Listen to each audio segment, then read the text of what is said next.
I'm Emma from Appliances Online, and this is the Ariete espresso coffee machine. And this reminds me of a miniature version of the coffee machines that you'd see in the cafe in the likes of Back to the Future. It's cool, it's retro looking, and what you have got is this vibrant red colour as well, so it will really stand out. But if you want something a little bit more subtle, it's also available in black. Nice and slim as well, so it's quite streamlined, so you'll be able to fit in the smallest spaces on your kitchen work surface. And it does look a little bit complicated just on the dial here, maybe what you probably see in the cockpit of an aeroplane, but it really is quite simple. So simple that I'm going to make a cappuccino. Now, first things first, what you need to do is fill the water tank at the back, and this is just here. Very simple to do. You just take it out. There's no levers or buttons or anything. You can fill it with water up to 0.9 litres, so it will take quite a lot, and then you simply switch it on here. Now, we've already had it switched on just so it heats up a little bit. It only takes a couple of minutes, but just for demonstration purposes, we have got it ready. As you can see, that's the indicator to tell you that's on. That's when it's reached the optimum temperature, and you can see the temperature just on the dial here too.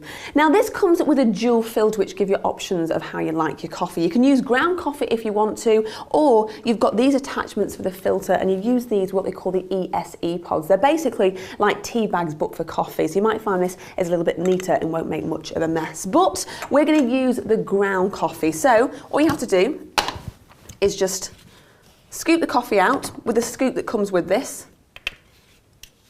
Pat it down. It can be a little bit messy. And then all you have to do is just attach it. And I think after a couple of times, you'll be able to get the hang of this, of exactly where it is. Make sure it's on there tight.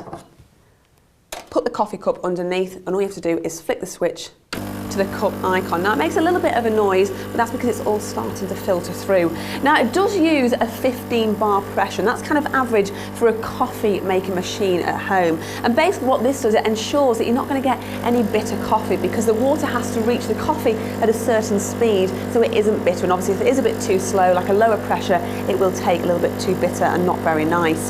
So you can see it's coming through now. The great thing about this is you can choose how full you want your cup. If you've only got time for a quick coffee, well, you can simply flick the switch and then it will stop. Or maybe you want to put quite a bit of milk in there and turn it into a nice frothy cappuccino, well, you can do. And all you have to do for this is just simply flick the switch down to the steam, take your milk, and then twist the dial.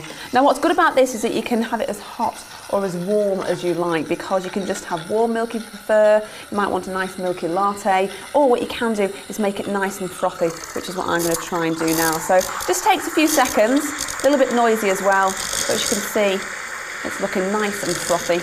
So we'll just simply take it out. Good thing to do as well to make sure that it doesn't stay too dirty is that you give that steam arm a good clean as and when you go.